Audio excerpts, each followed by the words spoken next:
বিশ্ব সংবাদে আপনাকে স্বাগত। শুরুতেই জানাবো হাতে পাওয়া সর্বশেষ আন্তর্জাতিক সংবাদের শিরোনাম, পরে বিস্তারিত।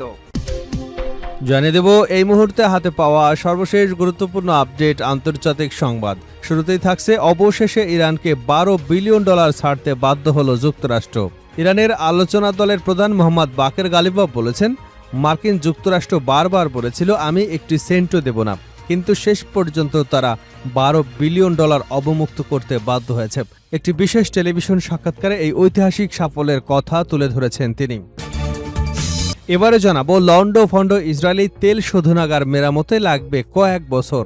যুক্তরাষ্ট্র এবং ইসরায়েলের সঙ্গে ইরানের সাম্প্রতিক যুদ্ধের সময় ইরানি ক্ষেপণাস্ত্র হামলায় ইসরায়েলের বৃহত্তম তেল শোধনাগার ব্যাপক ক্ষতিগ্রস্ত হয়েছিল।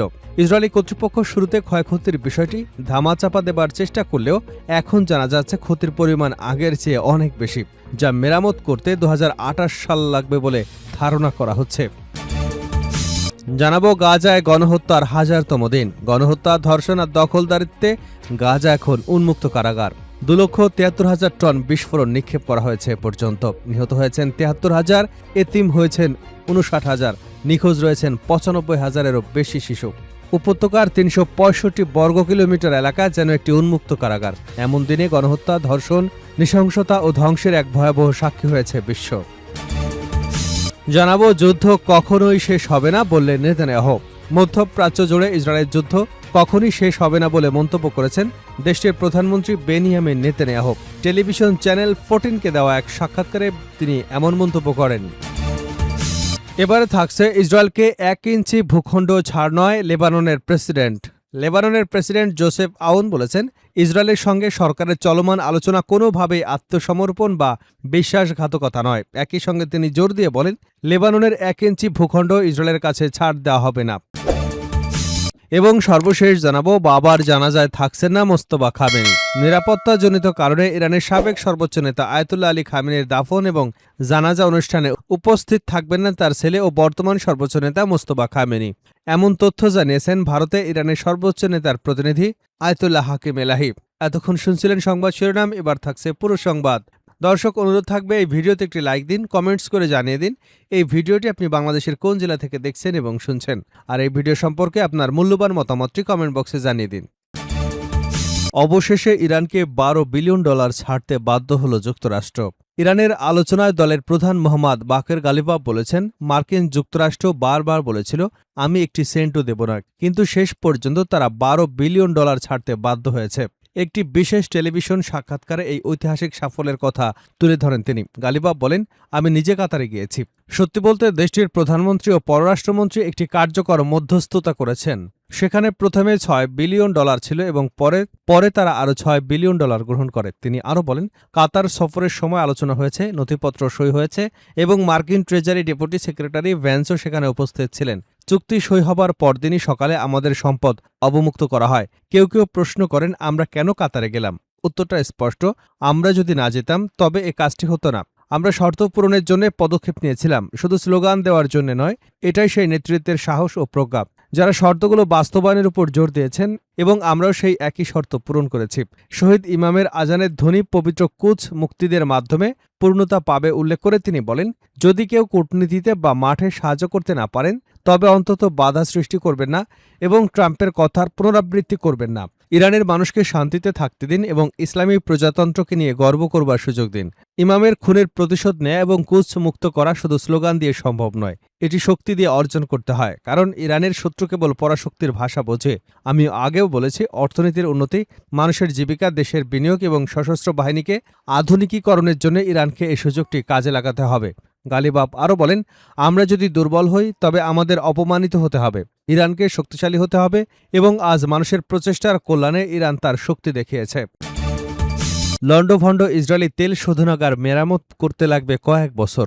যুক্তরাষ্ট্র এবং ইসরায়েলের সঙ্গে ইরানের সাম্প্রতিক যুদ্ধের সময় ইরানি ক্ষেপণাস্ত্র হামলায় ইসরায়েলের বৃহত্তম তেল শোধনাগার ব্যাপক ক্ষতিগ্রস্ত হয়েছিল।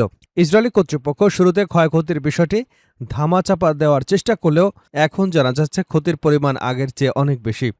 ইসরায়েলি সংবাদ মাধ্যমের বরাতে জানা গেছে, উত্তরাঞ্চলের হাইফা উপসাগরে অবস্থিত এই শোধনাগারটির পুনর্নির্মাণ কাজ 2028 সালের মধ্যে শেষ হবে বলে আশা করা হচ্ছে। ইসরায়েলের চ্যানেল 12 নিউজে গত সোমবার প্রতিবেদনে বলা হয়, চলতি বছরের শুরুর দিকে দুটি পৃথক ইরানি হামলায় শোধনাগারটি মারাত্মকভাবে ক্ষতিগ্রস্ত হয়। অথচ দেশটির জ্বালানি মন্ত্রী এলি কোহেন এবং শোধনাগার পরিচালনাকারী প্রতিষ্ঠান বাজান দাবি করে সেখানে বড় কোনো ক্ষতি হয়নি।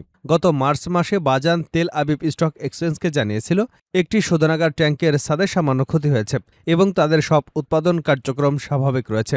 সে সময় কোম্পানিটি এক বিবৃতিতে বলেছিল, আমাদের ধারণা এ ক্ষতি তেমন গুরুতর নয়। তবে স্বরাষ্ট্র মন্ত্রণালয় একটি সরকারি প্রতিবেদনের বরাত দিয়ে এশিভা ওয়ার্ল্ড জানিয়েছে, শোধনাগারের গ্যাস টারবাইন, স্টিম বয়লার, বৈদ্যুতিক কক্ষ এবং অন্যান্য সহায়ক ব্যবস্থার ব্যাপক ক্ষতি হয়েছে, যা আগে জনসমক্ষে প্রকাশ করা হয়নি। চ্যানেল 12 নিউজ আরও জানায়, স্বরাষ্ট্র মন্ত্রণালয় ইতিমধ্যেই সেখানে বড় ধরনের পুনর্নির্মাণের কাজের অনুমোদন দিয়েছে। বাজান তেল শোধনাগারটি ইসরায়েলের অন্যতম কৌশলগত গুরুত্বপূর্ণ শিল্প এলাকা। এখান থেকে শিল্প কারখানা, কৃষি, অবকাঠামো এবং অভ্যন্তরীণ ব্যবহারের জন্য তেল সরবরাহ করা হয়। কোম্পানির ওয়েবসাইট অনুযায়ী এই শোধনাগারের দৈনিক প্রায় 26,000 টন তেল উৎপাদনের সক্ষমতা রয়েছে এবং এটি বছরে প্রায় 98 লাখ টন অপরিশোধিত তেল শোধন করতে পারে। সাম্প্রতিক বছরগুলোতে ইরানি ক্ষেপণাস্ত্র হামলায় কী পরিমাণ ক্ষতি হয়েছে তা কঠোর সামরিক সেন্সরশিপ বা কড়াকড়ির মাধ্যমে লুকিয়ে রাখছে ইসরায়েল। গণহত্যা, ধর্ষণ আর দখলদারিত্বে গাজা এখন উন্মুক্ত কারাগার। 2,23,000 টন বিস্ফোরণ নিক্ষেপ, নিহত 73,000, এতিম 69,000, নিখোঁজ 9,500, হাজারেরও বেশি অন্ধ। গাজায় যুদ্ধ শুরু হবার হাজারতম দিন আজ। উপত্যকার 365 বর্গ কিলোমিটার এলাকা যেন একটি উন্মুক্ত কারাগার। এমন দিনে গণহত্যা, ধর্ষণ, নৃশংসতা আর ধ্বংসের এক ভয়াবহ সাক্ষী হয়েছে বিশ্ব। এসব নিয়ে একটি প্রতিবেদন প্রকাশ করেছে গাজার স্থানীয় সরকার। এতে দাবি করা হয়েছে, উপত্যকার 80% বেশি এলাকা এখন ইসরায়েলের নিয়ন্ত্রণে।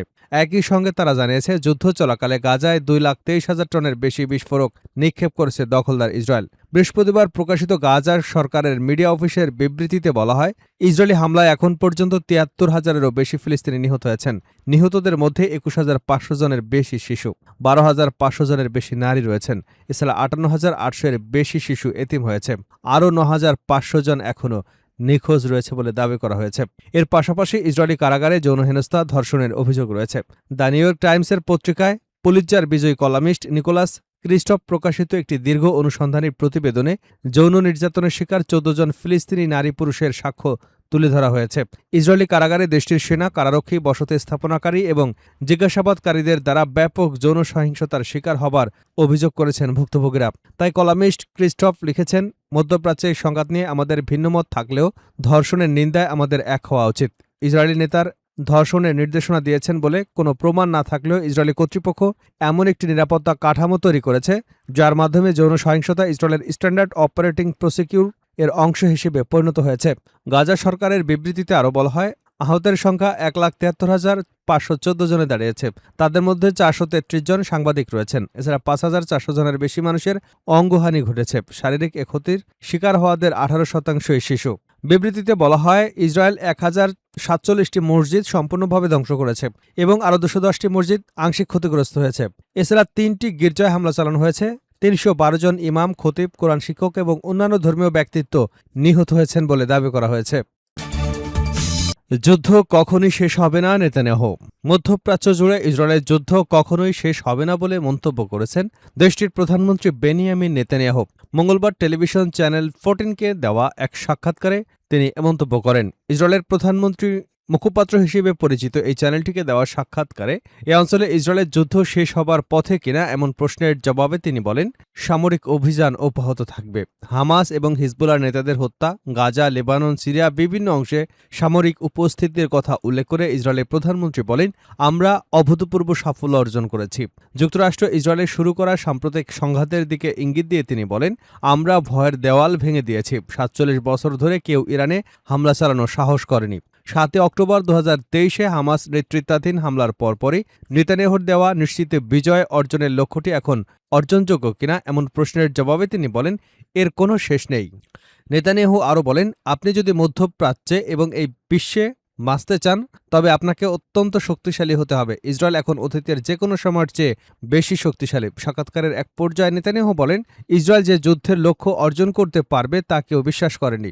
কথাটি বলেই তিনি দর্শকদের দিকে ঘুরে জিজ্ঞাসা করেন, কেউ কি হাততালি দিচ্ছেন না? এরপর উপস্থিত দর্শকরা হাততালি দিয়ে ওঠেন। গাজার বাসিন্দাদের দেশান্তর করবার বিষয়টি এখনও বিবেচনায় আছে কিনা এমন প্রশ্নের জবাবে নেতানিয়াহুর সাক্ষাৎকার গ্রহণকারীকে শুধরে দিয়ে বলেন, স্বেচ্ছায় দেশান্তর, মূলত ফিলিস্তিনিদের গাজা থেকে বিতাড়িত করবার ইসরায়েলি প্রলোভনমূলক শব্দ এটি। তিনি আরও বলেন, আমি কথা কম বলতে এবং কাজ বেশি করতে পছন্দ করি। গাজায় ইহুদি বসতি স্থাপনের বিষয়ে জানতে চাইলে একই ইঙ্গিত দিয়ে উত্তর দেন তিনি। বড় প্রশ্ন হলো, আপনি কাজ করবেন নাকি কেবল কথাই বলবেন? নেতানিয়াহু জানান, বিশ্বজুড়ে বিভিন্ন দেশের চাপের মুখে রয়েছে ইসরায়েল। তবে তিনি বলেন, এই মুহূর্তে এবং প্রতিটি বিষয়ে পুরো বিশ্বকে আমার চ্যালেঞ্জ জানানোর দরকার নেই।